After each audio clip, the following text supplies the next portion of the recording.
Baik, terima kasih Ibu. Assalamualaikum warahmatullahi wabarakatuh.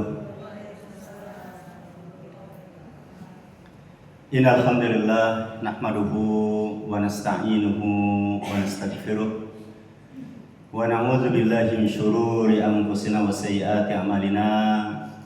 May yahdihillahu fala mudilla lahu wa may yudlil fala hadiyalah. Asyhadu an la ilaha illallah wa asyhadu anna Muhammadan abduhu wa rasuluhu la nabiyya wa la rasula ba'dah. Nusalli wa nusallim ala nabiyyina Muhammadin wa ala alihi wa sahbihi wa man tabi'ahum bi ihsanin ila yaumiddin, amma ba'd. Ma'asyiral muslimat, ummahat wal akhwat, majlis taklim kelas sirah di Masjid Jannatul Firdaus yang insyaallah dimuliakan Allah Subhanahu wa taala. Gimana kabarnya Ibu? Sehat semuanya? Alhamdulillah, ya meskipun dalam kondisi mendung atau mungkin sebagian tempat barangkali tadi berangkat masih ada gerimis. Alhamdulillah kita di pagi hari ini di hari Jumat, hari yang mulia, dan kita berada di penghujung bulan Sya'ban. Ya, bulan Sya'ban itu kalau dalam urutan kalender Islam bulan ke berapa? Ada yang ingat? Bulan ke? Kalau Agustus bulan ke berapa? Nah, kita lebih familiar dengan urutan bulan Masehi. Ya, kalau menurut sebagian kalangan ini bukti kalau umat Islam terjajah. Ya, di antara terjajahnya itu sampai kita lupa. Ya, Sya'ban itu urutan ke berapa? Tapi karena sudah tahu Sya'ban itu urutan ke-8, ya berarti Ramadan urutan ke mudah lebih mudah. Materi yang kita bahas Ibu sekalian sebenarnya masih ada kaitan dengan sirah. Ya, saya udah izin ke Bu Ismaria ya untuk kita lompat dulu, ya lompat halaman. Jadi nanti ketika kita dalam sirah Nabi ada pembahasan tentang perang Badar. Pernah dengar Bu ya, perang Badar? Itu merupakan perang pertama. Jadi perang Badar itu ada perang di tahun kedua setelah hijrahnya Nabi. Yang kemudian persis sebelum perang Badar, karena perang Badar itu terjadi di bulan Ramadan, ya tahun kedua Hijriah atau tahun kedua pasca hijrahnya Rasul. Nah, maka sebelum terjadi perang Badar, karena perang Badar di bulan Ramadan, maka di bulan Sya'ban. Ya, di bulan Sya'ban itu persis sebelum perang Badar turun perintah untuk berpuasa.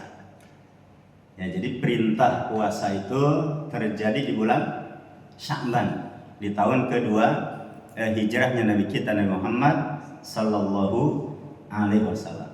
Ibu saya yakin sudah hafal dan sering ya sudah familiar ya terkait dengan surat Al-Baqarah ayat yang ke-183. Jadi sekali lagi ini masih ada korelasinya dengan sirah, hanya saya izin lompat halaman langsung terkait dengan perang Badar, tetapi hanya kita ambil terkait dengan sejarah wajibnya puasa Ramadan. Ya, ringkasnya tadi di bulan Sya'ban yang kemudian di tahun kedua setelah hijrahnya Rasul, ya ketika Rasul sudah berada di Madinah, maka Allah perintahkan untuk berpuasa.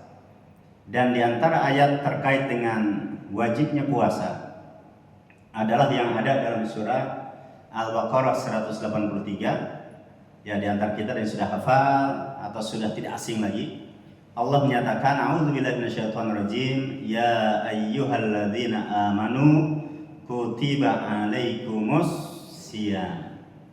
Wahai orang-orang yang beriman, diwajibkan kepada kalian berpuasa. Kama kutiba alal ladzina min qablikum. Ya, ini saya kasih garis bawah nih. Ya, dan dibedakan warnanya.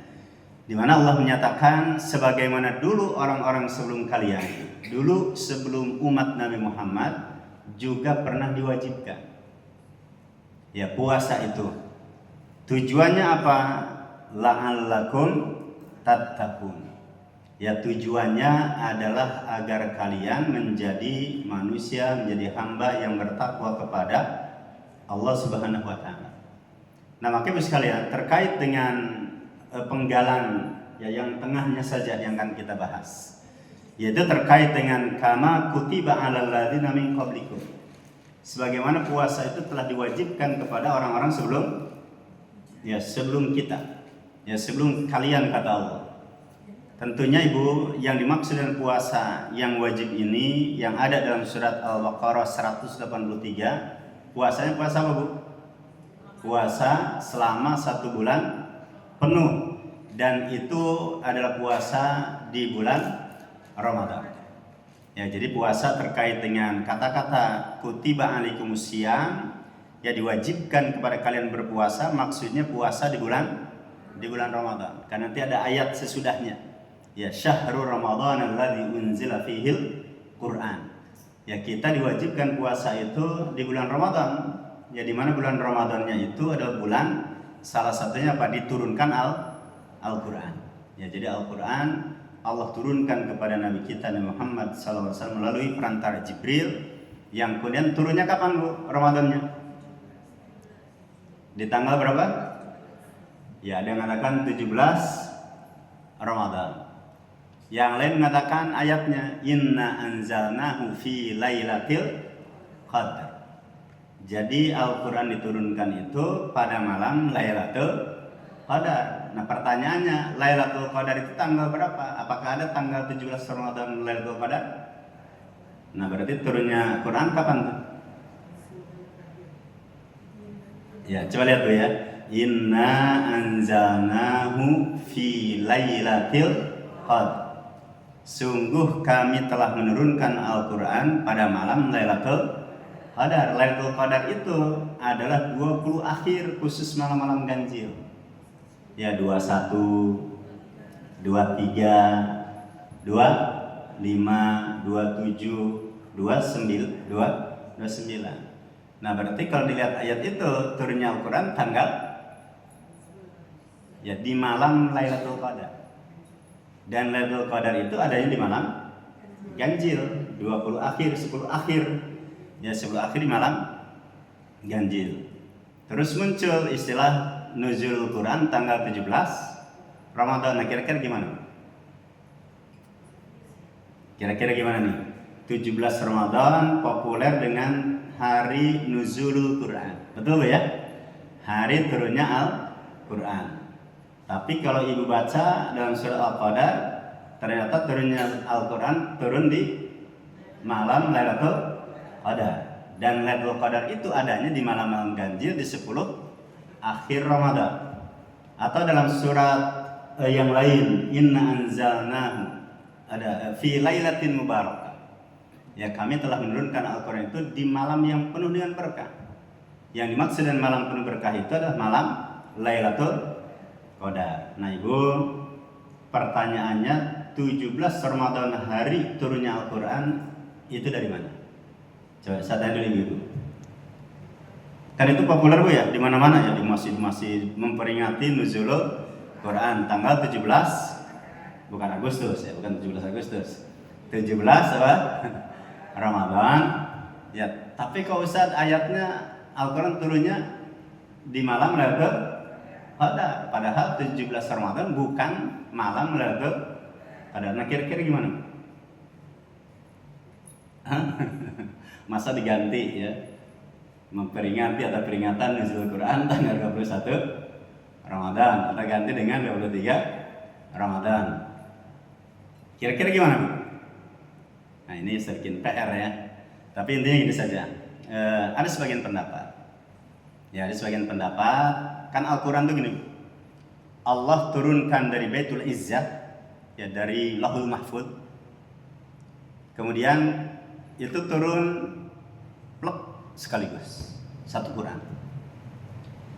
Tapi dari Baitul Izzah, ya dari Lauhul Mahfuznya kemudian kepada Rasulullah SAW turunnya secara berangsur-angsur. Jadi ada pendapat yang menyatakan ketika Allah turunkan langsung satu Quran ya di Baitul Izzah itu, yaitu atau di langit dunia, itu tanggal 17 Ramadan. Tapi turun dari langit dunia kepada Nabi kita Nabi Muhammad SAW, turun pertama kali surat apa? Al-Alaq. Ya, itu turunnya adalah di apa di Lailatul Qadar. Ya, jadi pendapat yang pertama mengatakan kan gini Bu, Al-Qur'an itu turun sekaligus plek begitu. Itu di langit dunia, ya di Baitul Izzah, yang kemudian itu terjadi 17 Ramadan. Tapi dari situ dibawa oleh malaikat Jibril, ya dibawa oleh malaikat Jibril, maka ketika kemudian turun kepada Rasul, turunnya kan nggak sekaligus Bu, tapi apa? Berangsur-angsur, bertahap, sesuai dengan peristiwa yang terjadi.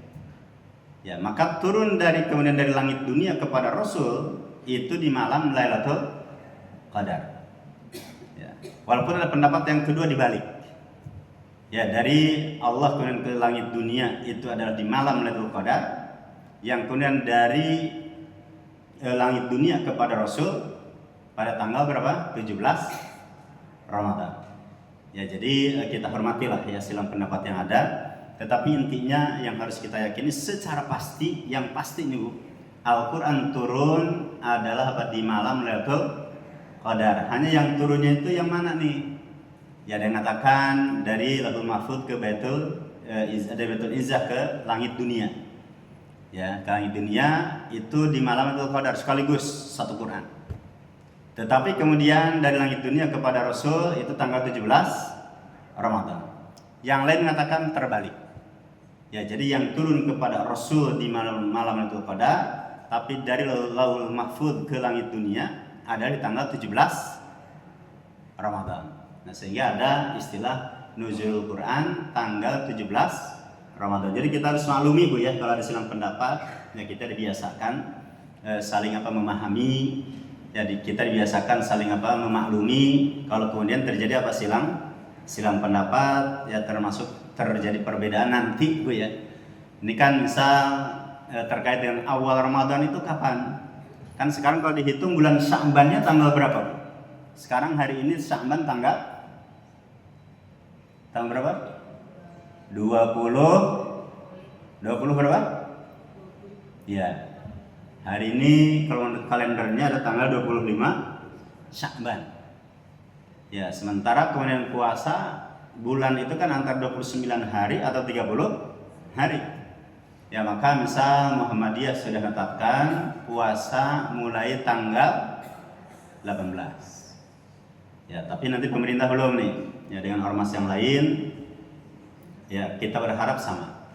Tapi kalaupun terjadi perbedaan gimana Bu? Ya sudah, kita lapang dada. Ya, kita berlapang dada, kita saling menghormati. Ya, dan perbedaan itu sudah ada sejak zaman dulu. Ya, perbedaan sudah ada sejak zaman dulu. Baik, Ibu sekalian, kembali kepada permasalahannya ya terkait dengan puasa Ramadan dilihat dari sisi sejarah dan hikmahnya. Ya, maka kita lihat Imam Nawawi ya ketika mengomentari ayat, beliau menyatakan Rasulullah sallallahu alaihi wasallam berpuasa Ramadan selama 9 tahun. Kita hitung Bu ya. Diwajibkan itu di tahun berapa? 2. Bukan tanggal 2. Di tahun kedua hijrahnya Rasul. Dan Rasul tinggal di Madinah itu berapa tahun Bu?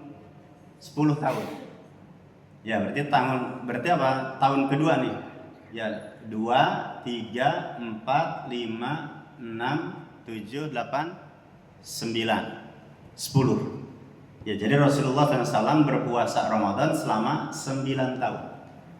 Karena diwajibkannya bukan di tahun pertama hijriah, bukan di tahun hijrahnya Rasul, bukan di tahun pertama sejak hijrahnya Rasul. Tetapi setelah Rasulullah berada di Madinah, masuk ke tahun kedua, ya diwajibkan puasa. Jadi Rasul tinggal di Madinah selama 10 tahun, ya tetapi di tahun kedua baru diwajibkan puasa Ramadan. Berarti Rasul hidup bersama dengan Ramadan selama berapa tahun Bu?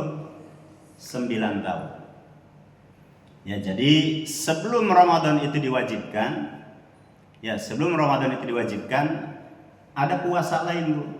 Ya, kita lihat di pendapat yang lain. Ya, jadi Rasulullah SAW itu Ramadan belum wajib nih Bu.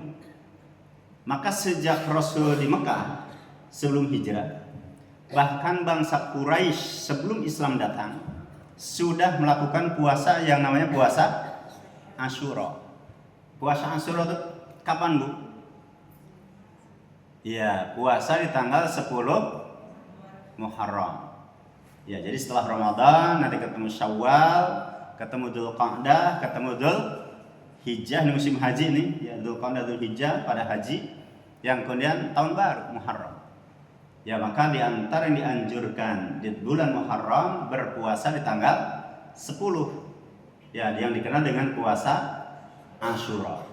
Ya, nanti penjelasannya ini lagi ya, ada 9, 10, 11, ada kemudian 10 saja, ada 9, 10, ada 10 dan 11. Tapi intinya ibu-ibu yang dimuliakan Allah Subhanahu wa taala, sebelum Ramadan itu berpuasa diwajibkan.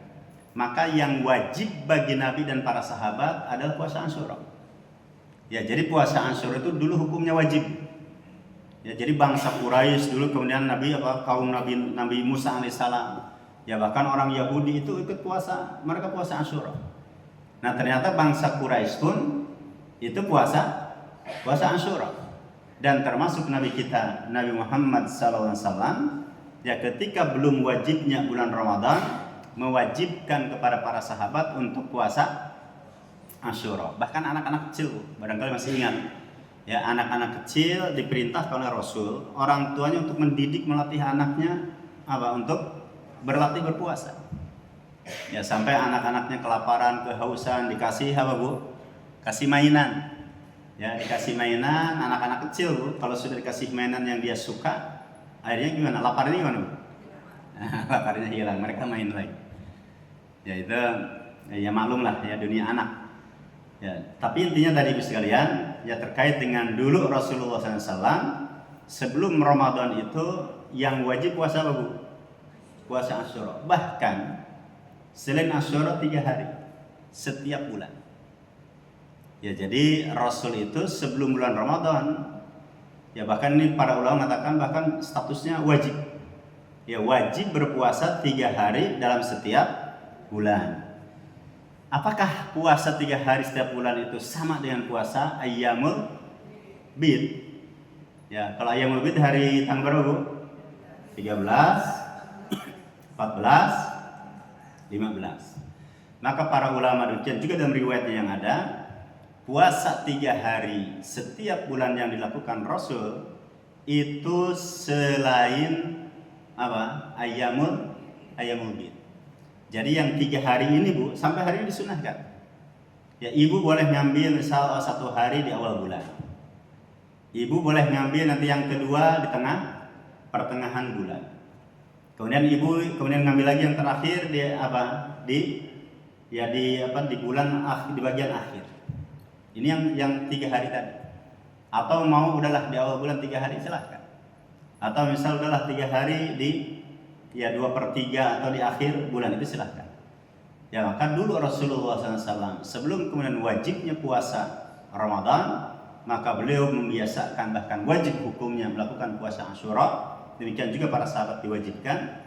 Kemudian berikutnya termasuk puasa 3 hari dalam setiap bulan. Dan ini puasa orang-orang terdahulu. Ya, bahkan sebagian menyatakan termasuk di antara syariat Nabi Isa alaihissalam. Kan ayatnya jelas Bu ya. Tadi puasa itu diwajibkan kepada orang-orang sebelum.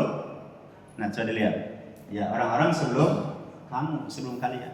Jadi para nabi terdahulu berpuasa.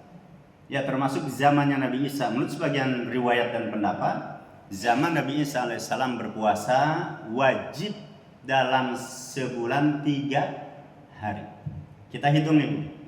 Mereka wajib itu paling sedikit Bu. Paling sedikit itu mereka berpuasa, umat terdahulu itu sebulan wajibnya berapa? 3 hari. Kita hitung 3 hari kali 12 bulan, mereka wajib berpuasa berapa hari Bu? 36. Bandingkan dengan puasa kita. Kita puasa wajibnya hanya selama Ramadan itu, dan hari sedalam 1 bulan antara 29 hari atau 30 hari. Kalau ditanya manakah yang paling banyak puasanya? Ya, kita atau umat terdahulu? Nah, umat terdahulu. Ya, maka ini termasuk hikmah nanti yang harus kita petik. Ya, yang harus kita syukuri. Oh, ternyata syariat yang dibawa oleh Nabi kita Muhammad SAW itu lebih ringan dibandingkan dengan umat yang terdahulu. Ya banyak hukuman-hukuman umat terdahulu yang kalau pun diberlakukan kepada kita berat. Ya termasuk nanti kita lihat ya terkait dengan tahapan wajibnya itu. Ya sehingga jangankan puasa, salat saja. Ya ketika Nabi menerima perintah salat, asal salat itu berapa dalam sehari? Berapa kali dalam sehari? Kan sebutkan dalam riwayat 50 kali. Ya misal baru bangun subuh salat. Nanti jam 6 jam 7 salat. Jam 9 salat. Terus sampai 50 kali. Ya kemudian Nabi Musa memberikan masukan, coba minta lagi. Enggak akan kuat umat kamu itu. Ya, bayangkan aja Bu ya, kalau sehari 50 kali kita baru mau tidur baru mau apa Bu istilahnya baru mau dapat gitu ngantuknya. Allahu Akbar adzan lagi.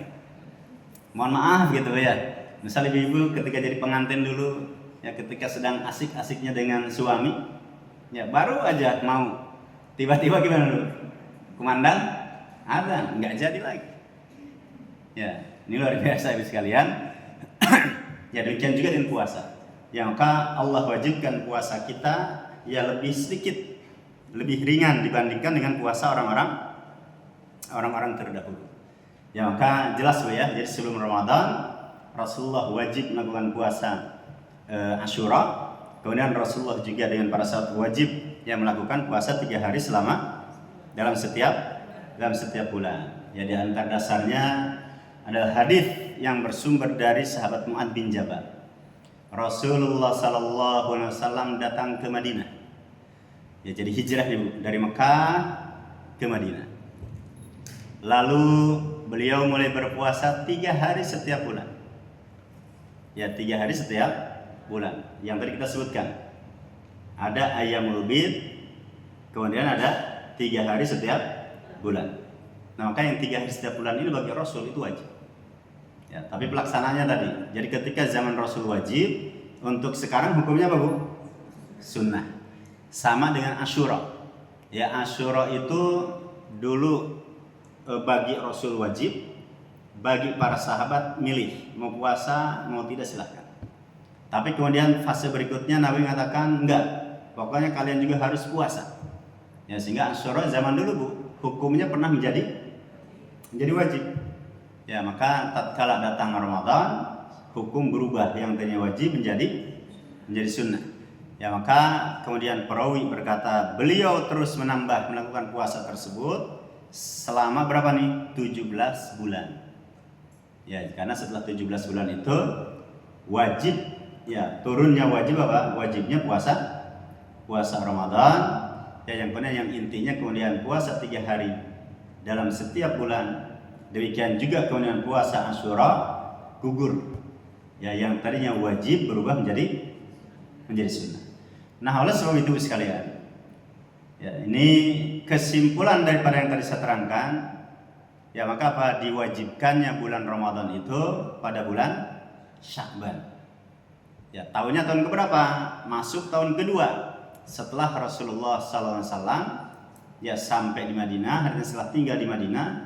Maka di tahun kedua diberlakukannya apa? Puasa Ramadan selama 1 bulan penuh itu hukumnya wajib.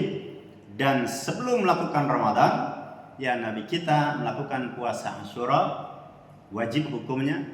Demikian juga dengan apa? Melakukan puasa 3 hari dalam setiap bulan. Nah oleh sebab itu sekalian, ini diantara sebagian tahapan. Ya tahapan menuju wajibnya bulan Ramadan. Tahapannya ada berapa Bu? Kira-kira tahapan, sudah jawab itu ya. Ada 3 tahapan. Ya, ada 3 tahapan wajibnya Ramadan. Kita lihat. Ya, yang pertama Ibu sekalian adalah ketika puasa Ramadan itu awal turun Ibu. Ketika awal turun, ya, maka Allah melalui lisan nabinya puasa Ramadan itu wajib. Tapi bagi yang tidak kuat, nah gitu.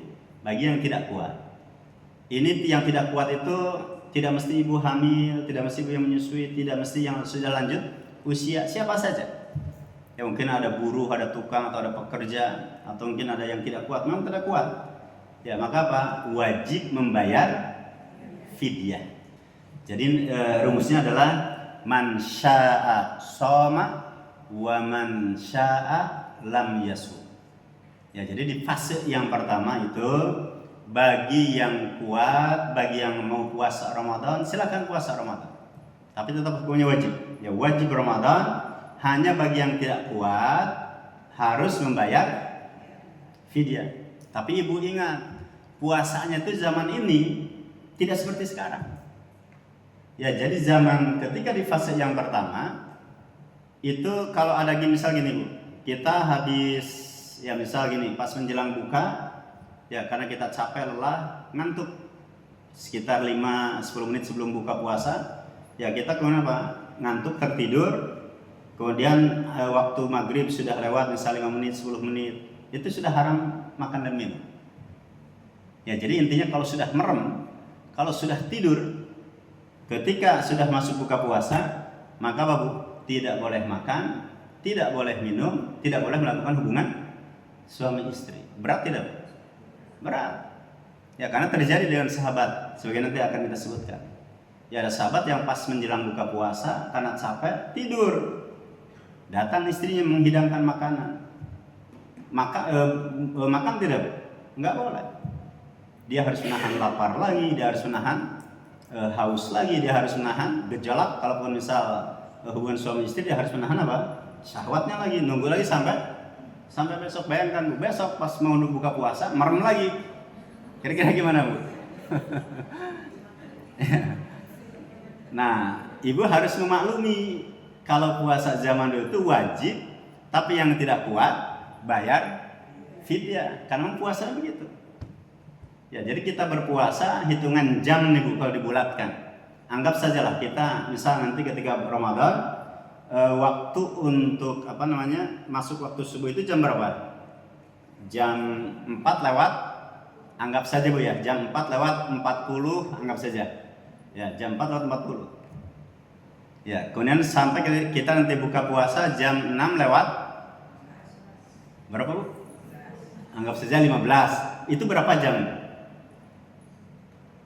Berapa? Paling berapa? Berapa? 12 atau berapa? 11, 12 sekitar itu. Kan nggak nyampe seharian. Kalau yang tadi nih Bu, itu luar biasa. Ya. Kalau yang level pertama itu terasa berat sekali. Nah, oleh sebab itu sekalian, ya maka Ibnu Abi Aufa beliau menyatakan para sahabat Rasul itu bercerita tatkala turun wajibnya puasa Ramadan, ya ketika Ramadan itu turun kepada mereka merasa kepayahan. Ya kayak kasusnya tadi Bu. Ya, nggak boleh, artinya apa? Ketika mau buka puasa tuh nggak boleh merem dulu. Ya, nggak boleh tidur dulu. Ya, karena kalau kemudian sempat tidur, kemudian sudah lewat waktu buka, yang terjadi gimana Bu? Harus lanjut puasa lagi, nyambung. Nah, yang repot itu di hari itu tidak sahur, ya Bu ya. Kan tidak sahur tuh. Nah, udahlah, nggak sahur. Bismillah, saya tawakal, puasa. Ternyata pas menjelang buka tidur. Ini kan luar biasa nih Bu. Ya, baik kalau lihat sekalian. Ya, maka tatkala ada yang memilih tidak puasa, mereka memberi makan orang miskin. Ya, jadi memberi makan seorang miskin. Lalu turun ayat wa antasumu khairul lakum. Ya, itu nanti di ayat 183, 184. Ya, wa antasumu khairul lakum. Dan berpuasa itu adalah lebih baik bagi kalian. Ya, jadi kalau yang nggak kuat tetap usahakan harus puasa. Karena puasa apa? Lebih baik daripada yang tidak berpuasa. Maka apa? Saat itu ya mereka diperintahkan puasa, tapi puasanya belum seperti saat ini. Puasanya tidak seperti zaman kita. Masih yang tadi Bu. Ya di malam hari, ini misalnya Bu. Ya kalau ibu-ibu gitu ya habis salat tarawih tidur. Tiba-tiba jam 11 dibangunkan oleh bapaknya. Mah, bangun. Ya, bukan sahur. Bapaknya mau ngeronda Bu. Ya, bapaknya ingin berhubungan. Di syariat ini Bu, boleh tidak? Enggak boleh. Ya, jadi si bapak harus gigit jari. Ya, karena apa? Karena sudah tidur. Karena kalau sudah tidur tidak boleh melakukan hubungan suami istri. Ya sudah tidur, misal ibu bangun tidur nih, aduh lapar, ingin makan, aduh haus, ingin minum, boleh tidak Bu? Di fase ini nggak boleh. Ya, jadi kalaupun bangun tidur, udah nggak boleh makan, nggak boleh minum. Baik, kemudian ibu sekalian, ya ini level yang pertama, dari fase yang pertama. Dan fase yang kedua ibu sekalian, puasa Ramadan itu wajib hanya bagi yang tertidur. Ya, di malam hari tidak boleh apa? Makan. Tidak boleh minum. Kemudian tidak boleh apa? Melakukan senggama atau jima atau berhubungan antara suami istri.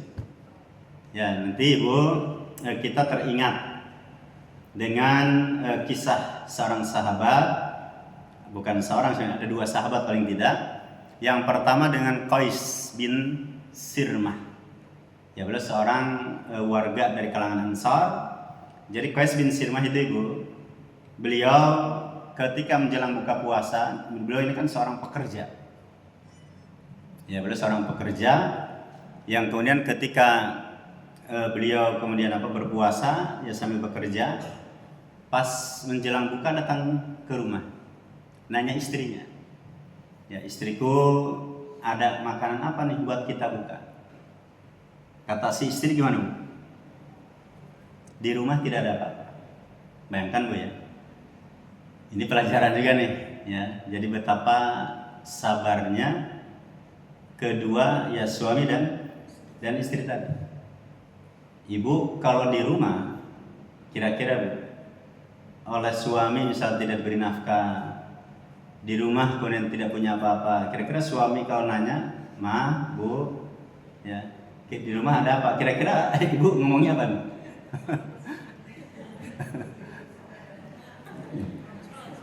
Ya suami masih penting kalau piring tidak terbang Bu ya. Piring terbang, mangkuk terbang. Tapi ini luar biasa ini. Ya ketika kemudian Qais bin Sirmah ini nanya, ya ada apa nih buat kita buka? Si istri mengatakan tidak ada apa-apa. Tapi nggak apa, tunggu, saya akan mencari. Jadi yang berusaha si istrinya, ya yang berusaha si istrinya, yang kemudian dia mencari makan untuk berbuka suaminya sambil nunggu buka puasa Bu, sambil nunggu istrinya datang. Ya Qais gimana Bu? Tertidur. Ya udah tertidur. Ketika istrinya datang, kan sudah adzan maghrib sudah masuk kan, istrinya datang membangunkan suaminya sudah telat. Ya, kenapa? Dia sudah apa? Tertidur. Ya, jadi tidak boleh tidur ketika di waktu malam. Waktu malam itu kan dihitungnya mulai dari maghrib. Ya, akhirnya apa? Qais berpuasa lagi. Ya, maka keesokan harinya kemudian datang menemui Rasul dan bertemu dengan Rasulullah SAW. Yang kemudian ditanya, "Qais, kenapa kamu kelihatan pucat?" Kalau orang lapar pucat nggak Bu? Ya. Ini kok kamu lemes sekali? Ada apa? Akhirnya diceritakan apa yang terjadi. Akhirnya apa? Rasul diam. Rasul diam karena diamnya Rasul itu apa Bu? Ini nunggu wahyu ini. Apa solusinya? Ya, nunggu wahyu. Akhirnya sudah lewat peristiwa itu. Tiba-tiba terjadi lagi dengan sahabat Umar. Ya, sahabat Umar bin Khattab itu kan sosok yang gimana Bu? Laki-laki yang apa ya? Ya gagah gitu ya. Kuat. Jadi sahabat Umar suatu malam tidur dengan istrinya. Ya, ketika tidur gitu ya, kemudian tiba-tiba ya nyentuh istrinya, dorongan syahwatnya naik. Ya, ketika itu. Akhirnya apa? Terjadilah hubungan suami istri. Halal enggak Bu sebenarnya? Sebenarnya halal, sebenarnya halal. Hanya di fase itu, ya di tahapan itu ketika kemudian malam hari sudah tidur, tidak boleh melakukan hubungan suami istri.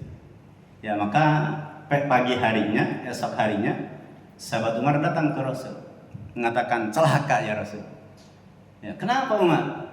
Tadi malam, ya terjadilah peristiwa yang ya di luar kemampuan saya. Ya dorongan syahwatnya kuat. Artinya apa? Kemudian apa? Saya berhubungan ya badan dengan istri. Rasul diam sejenak, kemudian turunlah ayat. Boleh dibaca Bu ya? Boleh, ayatnya nggak panjang. Terjemahnya saja. Surat Al-Baqarah ayat 187. Ya. Silakan dibaca dulu surat Al-Baqarah ayat 187 dan ibu-ibu nanti kalau ada pertanyaan ya boleh disiapkan pertanyaannya. Ya nanti kita bedah pertanyaan yang muncul dari ibu. Silakan untuk dibaca dulu. Dihalalkan bagimu pada malam hari puasa bercampur dengan istrimu.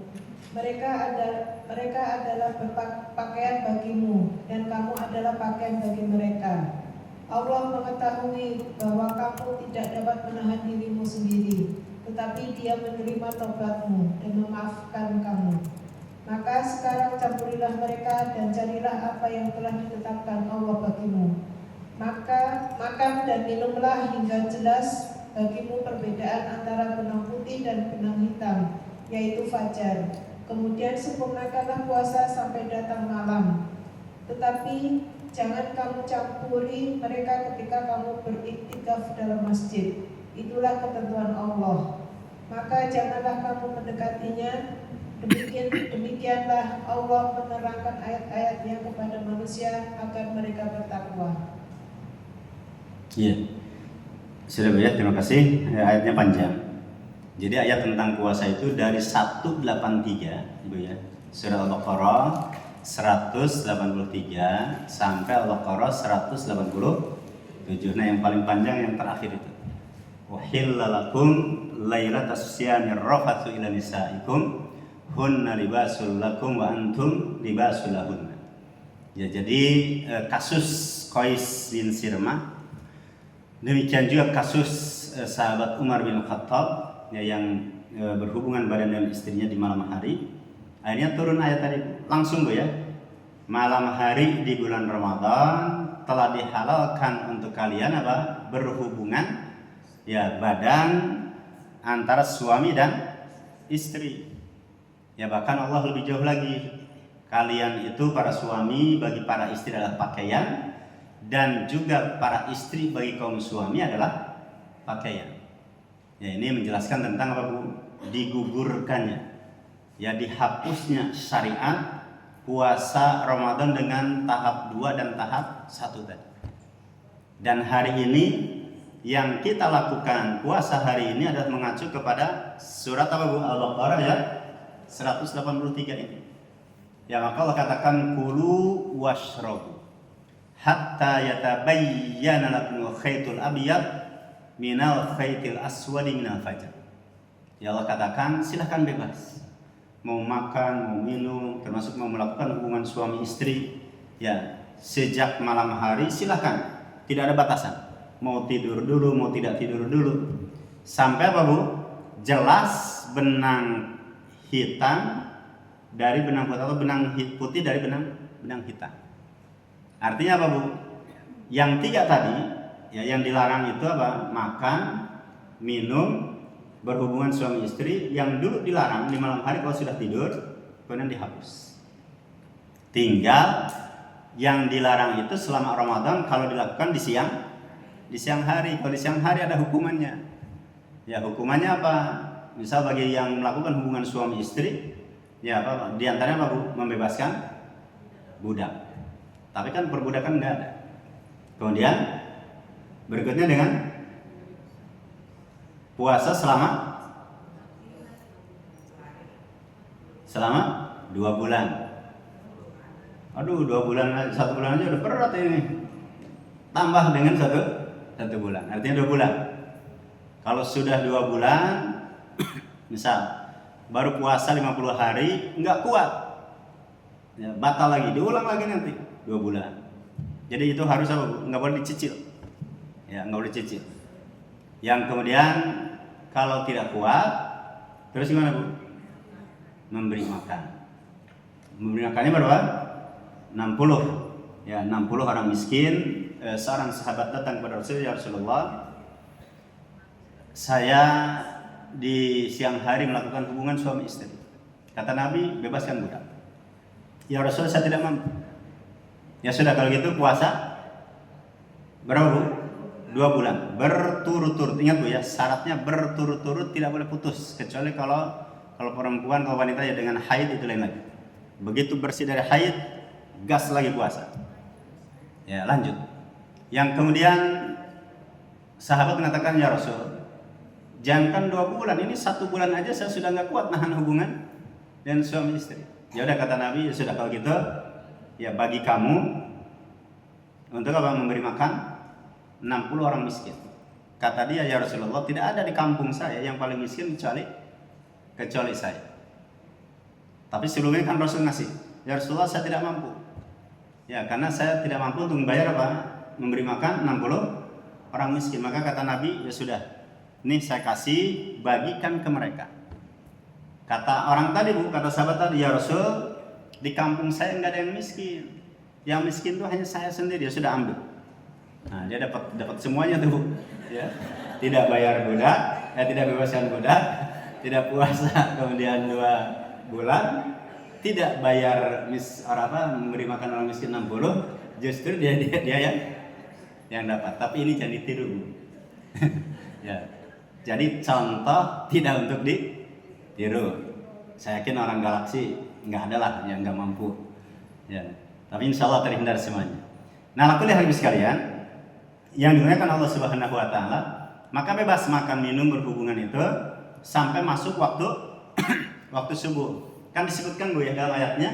Tadi gimana bu? Sampai jelas mana benang hitam dengan benang putih, hatta yatabayyana al-khaytul aswad minal abyad. Atau terbalik, hatta yatabayyana al-khaytul aswad, betul ya. Jadi jelas bagi kalian benang hitam dan mana benang putih. Ibu memahami Al-Quran itu tidak semuanya literal, tidak semuanya tekstual. Benang hitam dan benang putih itu zaman sahabat bu, ada seorang sahabat Nabi, ya satu riwayat mengatakan dia menyimpan benang hitam, menyimpan benang putih itu di bawah bantalnya. Ketika tidur nih bu, ketika tidur bangun, ini udah masuk subuh belum? Itu dilihat, kok nggak jelas ini mana benang hitam, mana benang putih, kan nggak ada listrik. Yang lain mengikat benang hitam dengan benang putih di kakinya. Jadi ketika bangun, yang dia lihat kakinya yang diikat tali itu, diikat ya dengan benang, nggak kelihatan. Padahal apa? Bisa jadi waktu subuh sudah lewat. Datang ke Rasulullah, Rasulullah, saya setiap kali bangun untuk melihat benang putih, benang hitam itu nggak jelas. Akhirnya kata Nabi, kamu salah paham. Yang dimaksud dengan benang hitam dengan benang putih itu, hitam itu maksudnya apa? Gelapnya malam. Sementara benang putih itu maksudnya adalah apa? Terbit bukan matahari, terbit fajar. Ya, jadi gini bu, terbit fajar. Fajar itu ada 2. Ini bukan Siti Fajar, bukan. Ya. Ada Siti Fajar di sini? Enggak ada. Ya, jadi fajar di sini bu, itu ada 2. Ada fajar kadhib. Ya dulu pernah, kalau nggak salah pernah kita sampaikan. Fajar kadhib itu fajar, tetapi itu masih apa? Adzannya, karena Nabi kan punya muadzin 2. Ada Abdullah bin Umi Maktum, ada Bilal. Nah berarti yang suka membangunkan untuk sahur itu adzannya Abdullah bin Umi Maktum ya. Itu untuk adzan. Jadi adzan itu zaman dulu 2 bu. Untuk membangunkan salat tahajud, untuk membangunkan apa? Sahur. Ya, nah sekarang dirubah, bukan adzan. Ya dirubah dengan apa bu? Tuh coba yang keliling-keliling ada nggak bu di kompleks ini? Nggak ada. Nggak ada. Desa kan masih kampung ya. Sampai sekarang, saya kan tinggal di kampung sawah Bekasi. Nah itu dijamin tuh, dijamin kan persis ya tempat lalu lalang. Ya, artinya itu mesti ada. Bahasa saya obrok-obrok. Obrok-obrok kan bu? Yang suka bangun kan itu? Ya jam 2, jam setengah 3 itu udah brong-bring-brong udah ada. Ya sampai udah ini terus setiap tahun ya selama Ramadan itu. Ya ini kalau zaman dulu adzan. Nah, tapi masalahnya kalau Jannatul Firdaus adzan jam 2:30 atau jam 3, kira-kira gimana? Nah, di Cibinong, Bu, saya pernah berkunjung. Ada salah satu pesantren di Cibinong itu. Ada pesantren. Ibu pernah dengar namanya yang mantan preman dari Medan itu siapa? Anton Medan. Anton Medan itu punya pesantren. Saya pernah berkunjung pesantren di daerah Cibinong. Ya, saya sempat, walaupun ya malum lah Bu ya. Ibu pernah belum ke pesantren belum? Belum ya. Karena beliau Cina kan. Jadi arsitek ininya khas Cina, termasuk masjidnya. Ada gambar naganya, ada apakah inilah. Tiang-tiang itu naga. Ya, kemudian tidak jauh dari situ di dekat masjid udah disiapkan kuburan. Belum udah meninggal Bu ya? Itu dulu itu masih ada dulu masih kuburan sudah disiapkan. Tapi belum masih ini. Ketika itu belum ya masih sehat. Nah, di masjid itu Ibu, itu adzannya 2 kali. Ya, adzan 2 kali. Yang kemudian ketika adzan yang pertama tuh Bu, itu dilempari batu oleh warga.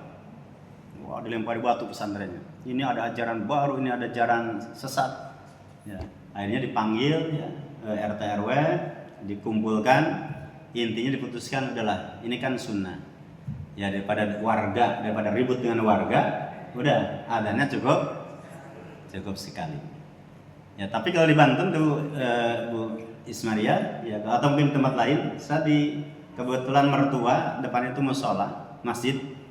Itu walaupun belum ini Bu, walaupun belum belum masuk subuh, itu adzannya 2 kali.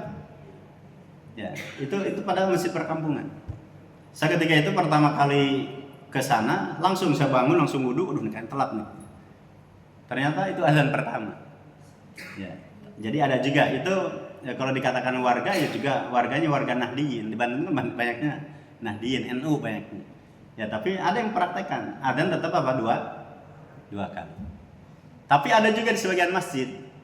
Ya, di sebagian masjid untuk membangunkan sahur dan tahajud itu langsung teriak as-salatu khairum minan naum. As-salatu khairum minan naum. Ya, salat itu jauh lebih baik daripada tidur. Itu juga ada.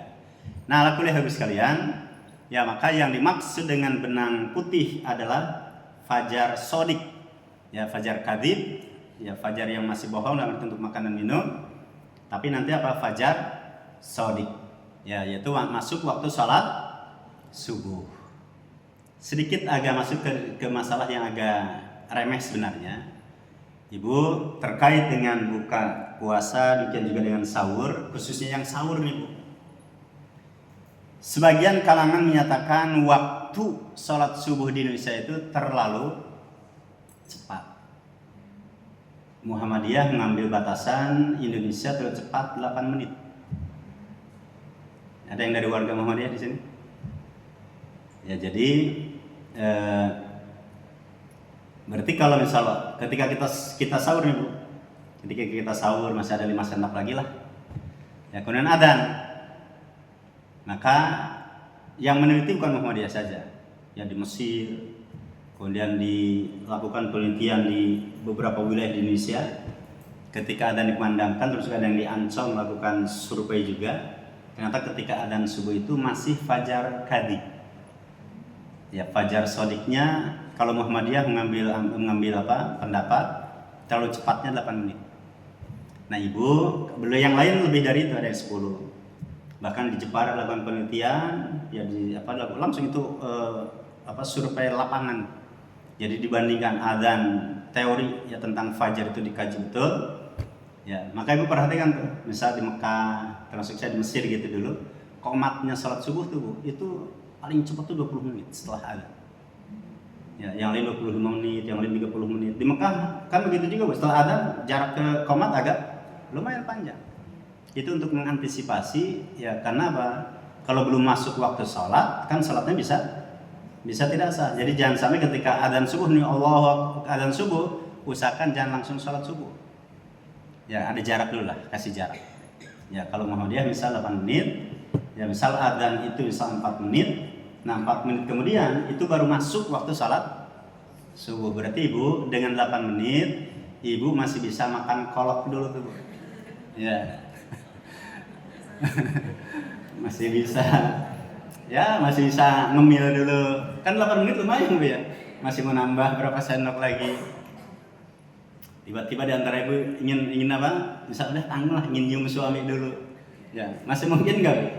Nyium ya, nyium. Ya, masih mungkin. Alat kuliah sekalian. Ya, ini memang agak sedikit ya, tapi harus kita maklumi. Ya, perbedaan itu ada. Ya, dan yang melakukan penelitian termasuk di Muhammad itu kan profesor itu. Yang melakukan penelitian termasuk waktu subuh terlalu cepat misal. Di Malaysia juga sama. Ibu silahkan diguli. Di Malaysia sudah berubah kalender adzan. Bukan kalender ya, jam ya. Jam sholat subuh itu sudah mulai diundurkan. Artinya Malaysia lebih cepat. Dalam arti Malaysia lebih cepat merespon. Ya, kalau sholat subuh itu terlalu waktunya terlalu cepat. Kalau di Malaysia sudah resmi itu ya artinya diundurkan misal 8 menit misal. Nah, kalau di Indonesia baru sebatas ya ormas-ormas saja, kreativitas. Oh, ini setelah diteliti terlalu cepat. Ya. Baik, Ibu sekalian. Nah, maka di sini ada pelajaran yang bisa kita ambil.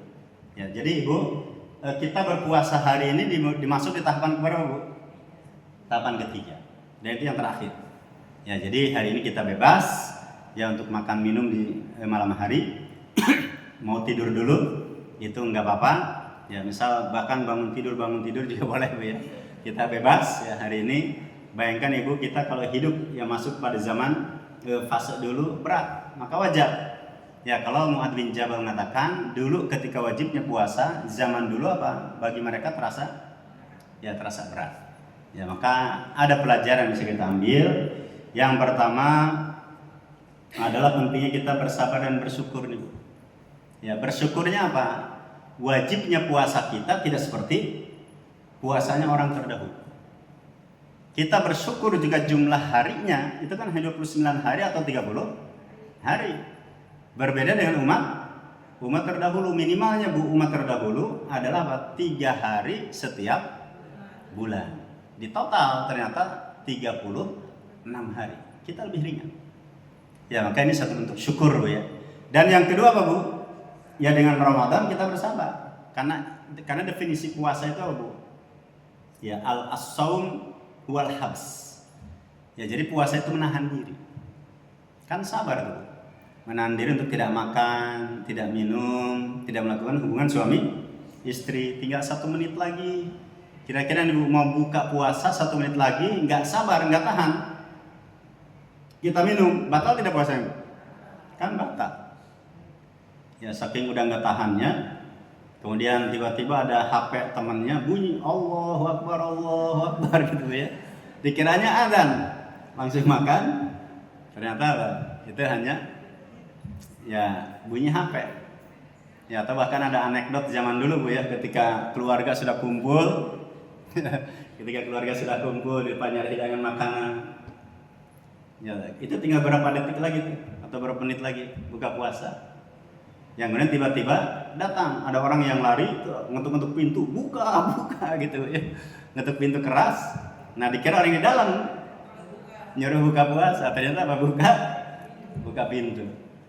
Ya, ini ya juga hati-hati ya, bersabar tadi. Coba Ibu buka surat Al-Anbiya. Surat Al-Anbiya. Al-Anbiya itu surat ke-21 ayat yang ke-35. Mudah-mudahan tidak salah. Boleh dibaca, silakan.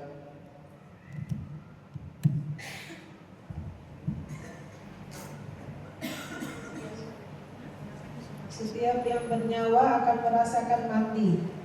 Kami akan menguji kamu dengan keburukan dan kebaikan sebagai cobaan, dan kamu akan dikembalikan hanya kepada kami. Baik, Ibu. Di situ Allah katakan setiap yang bernyawa pasti akan mati. Nah, poin yang keduanya, wa nabluukum bisyarri wal khairi fitnah. Dan kami akan uji kalian dengan keburukan, artinya yang pahit-pahit nih, dan diuji dengan kebaikan, yaitu yang buat kita bahagia. Ya, jadi itu jadi poin yang pertama, setiap kita pasti akan mati. Tapi sebelum mati Bu, pasti diuji dengan dua itu. Antara yang pahit-pahit atau yang manis-manis. Kalau Allah uji dan yang pahit-pahit, sikap kita gimana? Misal sakit, ya, ditinggal oleh orang yang dicintai, itu kan ujian yang pahit tuh. Sikap kita gimana? Kedua ini, sabar. Tapi kalau uji Allah dengan yang baik-baik, maka sikap kita adalah syukur. Itu rumus tuh, sebelum kita mati pasti dua itu kita alami. Ya, itu pasti. Maka akhir ayat yang ketiga mengatakan apa? Wa ilaina turja'un. Dan kepada kami pasti kalian akan kembali. Maka kalau ada yang meninggal, kita mengatakan apa? Inna lillahi wa inna ilaihi raji'un. Ya, kepada kita apa? Kita ini semuanya milik Allah dan kepada Allah juga kita akan kembali. Maka Ibu, modal kita kembali kepada Allah, modalnya apa? Dua ini. Ya, dalam ayat yang tadi Bu ya. Jadi sebelum kita mati pasti diuji dengan dua hal. Dan dua hal itu modal kembali kita kepada Allah. Sudah dengan dua itu. Ya, antara kita kemudian bersyukur atau kita bersabar. Ya, maka ini ada sayap nih Bu. Yaitu ada sayap. Ya, jadi para ulama seperti Ibnu Qayyim al-Jauziyah mengatakan syukur dan sabar itu kalau diumpamakan bagaikan dua sayap. Yang kedua, yang dengan kedua sayap itu diharapkan seorang hamba bisa terbang kepada Allah. Bisa kembali kepada Allah. Nah, Ibu sekalian, kalau kita ingin terbang kepada Allah, ini ruh kita kan terbang. Ya. Kalau kita ingin kembali kepada Allah Subhanahu wa taala, tapi hanya dengan satu sayap, bisa enggak? Bisa enggak burung itu terbang dengan satu sayap? Enggak bisa. Ya, misal kita ingin kembali ke Allah hanya dengan sabar saja, tapi enggak pernah bersyukur, enggak bisa. Atau kita kepada Allah ingin kembali hanya dengan apa? Syukur saja, tapi tidak sabar, itu enggak bisa. Nah, makanya Bu, di antara hikmah yang bisa kita petik bahwasanya wajibnya puasa tadi, mulai tahapan 1, 2 sampai 3, ini poin pentingnya. Ya, melatih kita nanti untuk apa? Bersyukur. Oh, kita bersyukur. Ternyata puasa kita tidak seberat puasa orang-orang terdahulu. Oh, kita juga perlu bersabar. Ya, masa orang terdahulu puasanya begitu banyak, puasanya begitu lama mereka kuat. Kenapa kita tidak kuat? Ya, jadi apa? Ini merupakan tarbiyah. Ya, karena puasa itu merupakan Ramadan yang merupakan bulan pendidikan, bulan untuk kemudian melatih jiwa dan diri kita, di antaranya apa? Untuk bersyukur dan bersabar. Kemudian yang terakhir yang ketiga, Ibu, puasa Ramadan itu atau bulan Ramadan itu selaras dengan tujuan diturunkannya syariat. Ya, jadi ada istilah namanya maqasid syariah. Syariat Islam itu turun untuk apa? Untuk melindungi atau menjaga 5 hal. Ya, yang pertama apa Bu? Agama. Ya, Ramadan menjaga agama kita. Bahkan bunyi ayatnya gimana Bu? Ya ayyuhalladzina amanu, langsung. Ya, yang dipanggil itu orang beriman, orang Islam. Maka dengan puasa tujuannya apa? Allah agar menjaga kita. Ya, menjaganya apa? Agamanya. Agama kita dijaga dengan puasa itu. Yang kedua, Ramadan juga apa? Menjaga jiwa kita. Ya, jadi di bulan Ramadan itu kan Ramadan jangankan Ibu ya, jangankan kelahi, jangankan membunuh, tengkar saja di bulan Ramadan boleh nggak? Kan saya nggak boleh. Ada orang yang ngajak kelahi, dianjurkan oleh Nabi, katakan saya sedang puasa. Berarti apa? Kalau kemudian tengkar saya tidak boleh, kelahi saya tidak boleh, apalagi membunuh jiwa, maka jiwa, nyawa dilindungi dengan puasa, ya, dengan Ramadan itu. Demikian juga dan akal Bu. Agama syariat Allah itu kan menjaga akal kita. Ya, tidak boleh akal ini rusak, baik dengan pornografi, baik dengan apa? Minuman khamr, ya, dengan narkoba dan sejenisnya. Nah, maka dengan puasa itu betul-betul dijaga. Ya, maka secara umum di bulan Ramadan itu secara umum Bu ya, kemaksiatan itu berkurang. Ya, kehidupan dugem, kehidupan malam, kemudian clubbing, ya minum khamr, kan banyak juga tuh. Ya, modusnya biliar kan juga narkoba, khamr juga di situ ada. Ya, maka dengan Ramadan jam operasional pun dibatasi tidak, Bu? Kan dibatasi. Ya. Itu misal ada kehidupan malam itu misal apa istilahnya, Bu? Ya, clubbing atau istilahnya itu yang klub-klub malam itu. Ya entah hotel atau apalah ya, biliar dan sejenisnya. Kalau dilihat kalau belum Ramadan tuh, Bu, ada yang jam 3:30 baru pada keluar. Ya. Ada yang kemudian jam 3, resminya jam 3 tutup. Tapi kan 3:30, jam 4 baru pada keluar. Dan pakaian yang seronok. Ya, tapi kalau Ramadan gimana, Bu? Jam itu diatur tidak nanti? Diatur tuh. Ada yang jam 12 sudah tutup, jam 1 sudah tutup. Ya, maka kemungkaran, kemaksiatan berkurang, termasuk narkobanya. Ya, maka ini termasuk bagian dari menjaga agama seseorang, melindungi jiwa, dan juga dengan akal walaupun tidak ditutup kemungkinan, Bu.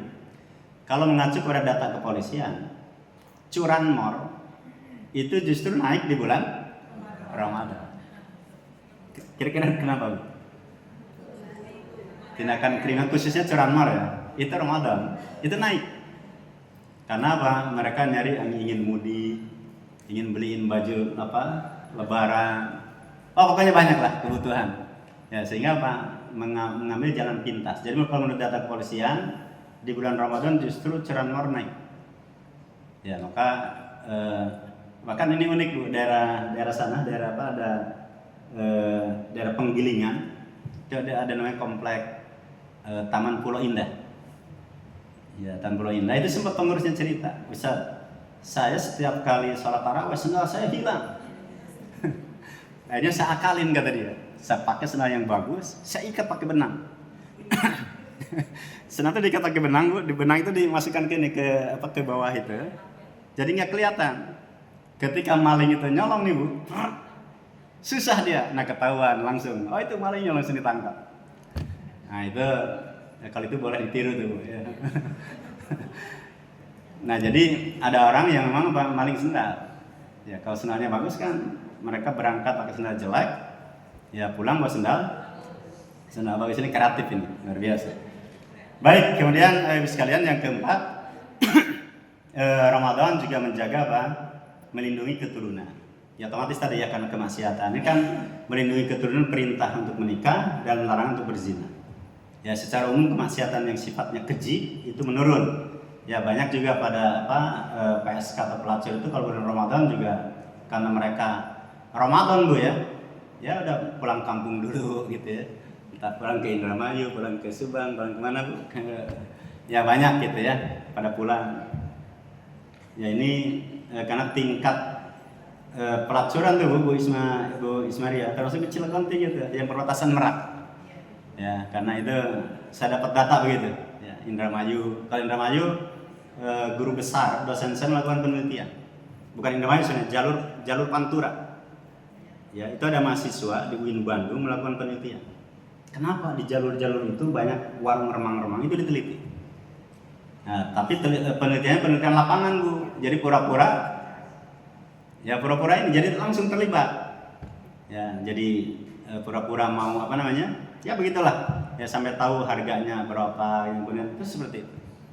Ya, ini datanya gitu. Jadi Pantura, jalur Merak juga itu sudah diteliti. Ya, dalam dunia akademik, ya dunia kampus, beberapa mahasiswa dengan dosennya melakukan penelitian. Tapi bukan untuk melakukan, Bu, ya. Ini sekedar untuk mengetahui kenapa sih, apa motifnya. Ya, kan ada juga yang jadi dulunya pesantren, santriwati dulunya, kok bisa? Ya, sampai ditanya di interview sampai nangis.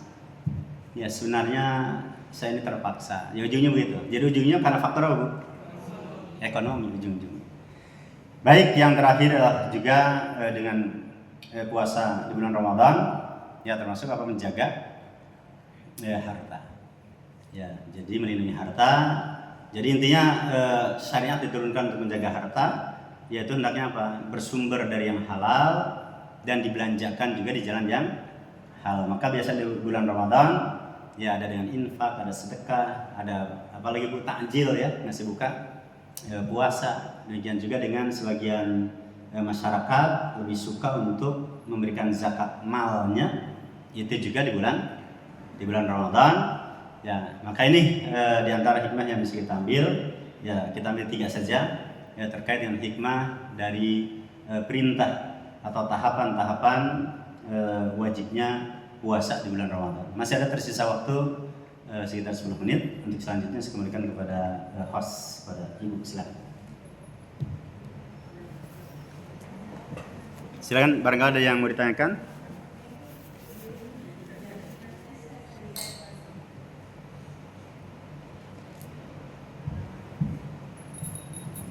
Assalamualaikum Pak Ustadz. Waalaikumsalam.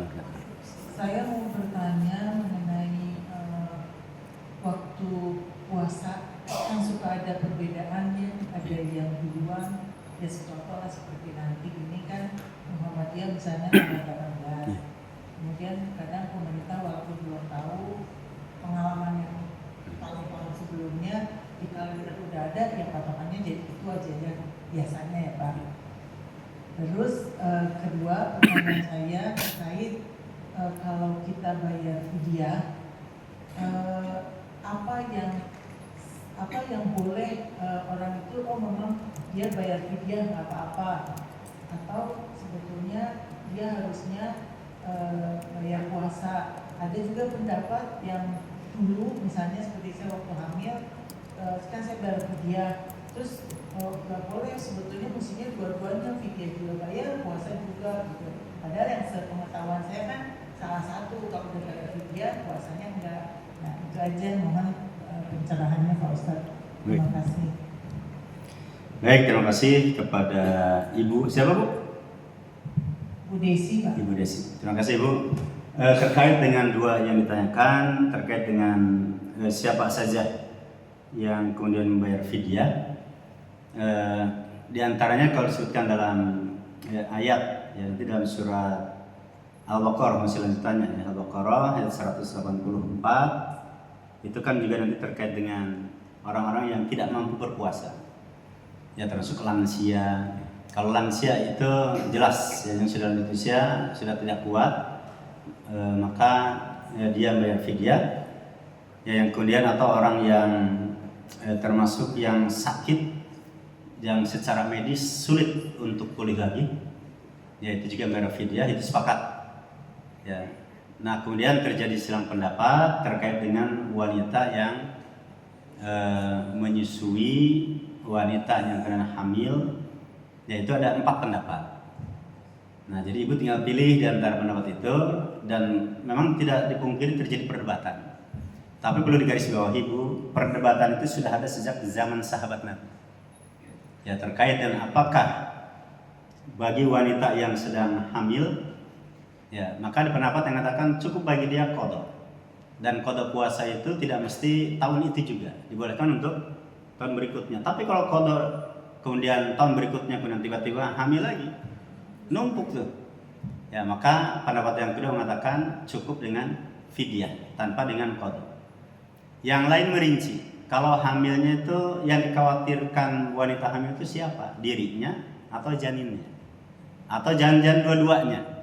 Nah itu kemudian dikatakan, maka kalau begitu ya sudah, ada qada tambah dengan fidyah. Ya yang jelas ada 4 pendapat Bu ya, ada 4 pendapat. Dulu pernah seorang pegawai di Kementerian Hukum dan HAM, ketika itu dia nanya ke saya, Ustaz, saya ingin tanya tentang bagaimana nih untuk istri saya. Jadi istri saya itu tahun lalu itu dia hamil. Intinya gitu, dia hamil, kemudian tidak puasa, yang kemudian juga menyusui. Kan menyusui dianjurkan berapa Bu?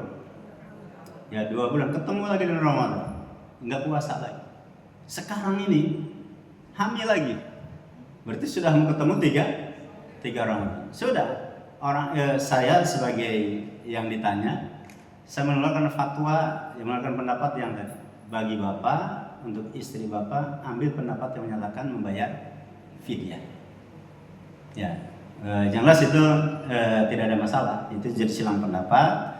Ya para ulama sudah terbagi menjadi 4 pendapat. Kita tinggal pilih salah satu di antara yang ada, karena masing-masing punya dasar. Ya masing-masing punya dalil. Nah yang tidak boleh itu kita ambil pendapat yang ke-5. Kan ada 4 pendapat nih Bu. Nah, kita wah, ini 4 yang pendapat nih udah. Saya punya pendapat sendiri nih. Ya, nah itu nggak boleh. Ya, jadi kita berpendapat sesuai pendapat kita, itu nggak boleh. Kita hormati ya pendapat para ulama terdahulu. Begitu Bu Desi ya. Kemudian yang kedua Ibu, terkait dengan perbedaan waktu puasa, tidak dipungkiri Ibu, ada banyak faktor kenapa para ulama berbeda pendapat.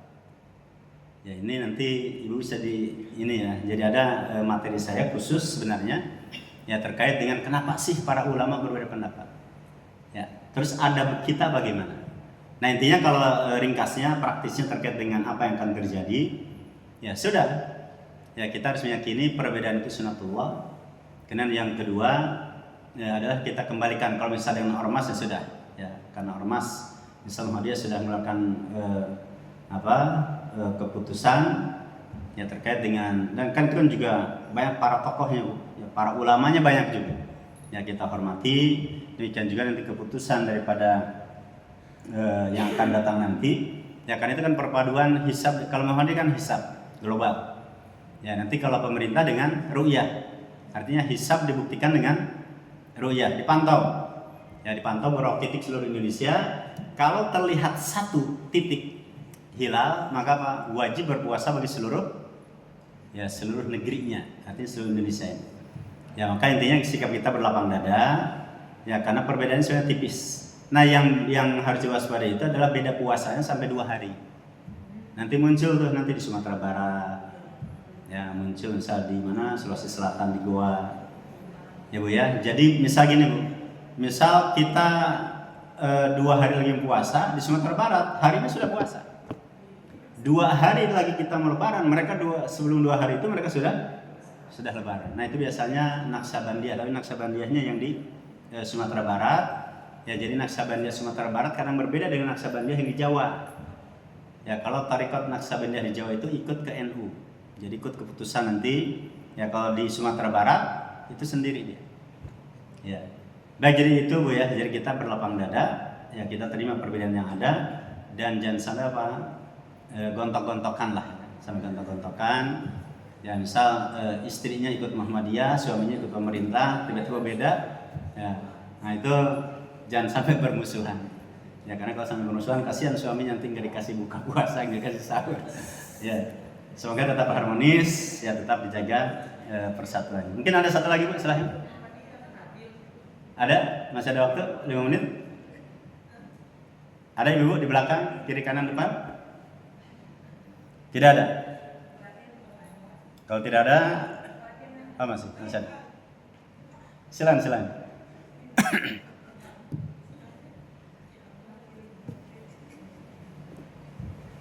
Wakil Ibu Ade bertanya. Siap. Katanya kalau puasanya ikut Muhammadiyah, tapi lu ikut NU itu bagaimana? Yang selama ini kan begitu, agak bingung tuh Ustaz. Jadi ini ketahuan. Ya harusnya idealnya konsisten.